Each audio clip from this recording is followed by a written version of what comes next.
about going to the grave, but I'm like, you know what? I feel like that would be kind of triggering. So I said, let me just choose another day to do that. If I do that, I don't visit the grave often. I used to visit there pretty often, probably at least once a week. And then at some point I said, okay, how is this serving me and my kids? And it wasn't. So I said, okay. Then for a while I was like, okay, well, let me go on Father's Day. And then at some point I just kind of stopped. My son had a concert, and I had asked him to come to the concert, and he decided not to come to the concert. Sometimes I often wonder if he would have came to the concert, is perhaps he would still be alive. Perhaps. I don't know for sure, but I've always thought that. I remember, like, one of the first times I asked I think my daughter has maybe been out there once when she was little. She said she wanted to go to have lunch with her daddy. She was quite young. We went and got some McDonald's, and she sat at the grave and ate McDonald's. She was less than 10 years old. I asked my son, and he said, no. At least I know where he is now.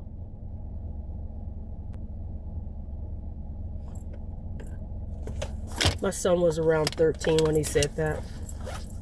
He wanted his dad at his concert, and his dad decided to be somewhere else. When you lose a spouse, there is a tendency to put them on a pedestal. I know I honored him at his funeral. I gave him the best funeral possible. Headstone, everything. I probably spent way more than I should have on his headstone. And I did the best I could to honor him. My grandson is named after him. That does give me quite a bit of comfort. So even after my son made that comment, him and his wife decided to name him, my grandson, after my late husband. Life goes on, right? Life goes on. There's sad moments, but I'm very grateful. I'm grateful for the many blessings that I have. But I don't want anyone to think that, there's moments, maybe when I'm getting in bed or something like that, and I wish that there was somebody to hold me. Now, that doesn't happen all the time. I wish there was somebody to hold me. That happened probably when my son, my daughter-in-law got married. I wish there was somebody to hold me. Or with Father's Day, I was looking at my kids, and we were all sitting together just eating, and I said, wow, it's been a while since we've all been together just eating together, because we all have different schedules.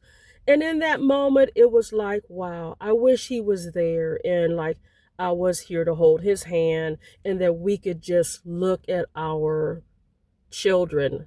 I include my daughter-in-law in there, and our grandchild. I think that he would have came into his own and really, really enjoyed being a grandparent. And I know that he would have absolutely loved my daughter-in-law. I know that they would have gotten along really well. Let me say, I believe it. So I believe that he's here, and I believe that he's watching over my grandson and watching over us.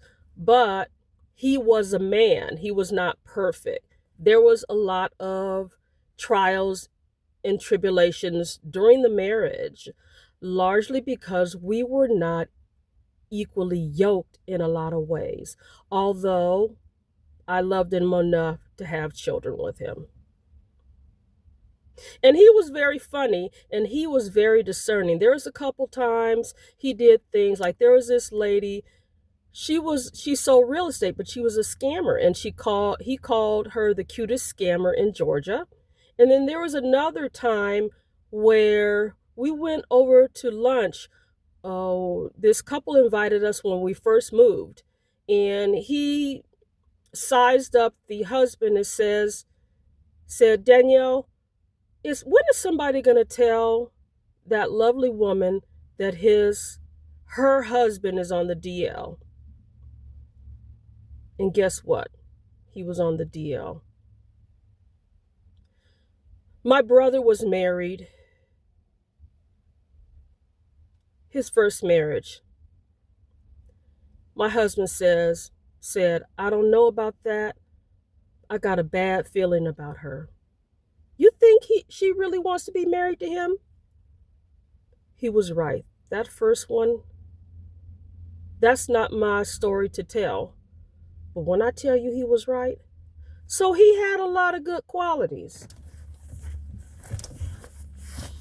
But by no means am I putting him on a pedestal because we had a lot of trials and tribulations, a lot with, like just fundamental things. I'm a planner. He was spontaneous. And that was something I liked. But as I got in the marriage, I didn't like it either. But I'm glad I met him. We have some beautiful children together. Beautiful children together. So if anything, even if I had some rough times, those 2 kids that we had together is worth it, and I would do it all over again. Just to have the 2 kids, my grandson. But am I the type of person that says there will never be anybody else other than him? I'm very content in my singleness, but I wouldn't say that. Head over heels for that someone.